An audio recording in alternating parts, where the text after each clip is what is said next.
ہم کریں گے ہر مظلوم کی حمایت۔ السلام علیکم ناظرین، میں ہوں حورین فاطمہ اور آپ دیکھ رہے ہیں حمایتی نیوز HD چینل۔ نظر ڈالتے ہیں آج کی اہم خبر پر۔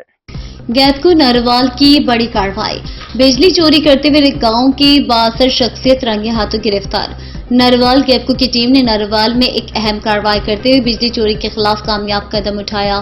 لائن سپرنٹینڈنٹ نعمت اللہ اور ان کی ٹیم نے عدنان احمد نواز والد احمد نواز ساکن ننگل واہلہ کو بجلی چوری کرتے ہوئے رنگے ہاتھوں گرفتار کیا۔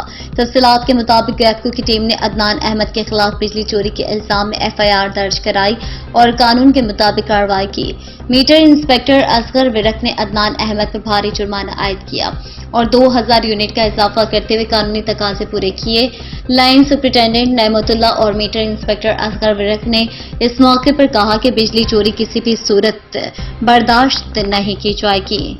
اب تک کے لیے اتنا ہی۔ مزید خبروں اور اپڈیٹ سے باخبر رہنے کے لیے دیکھتے رہیں حمایتی نیوز HD چینل۔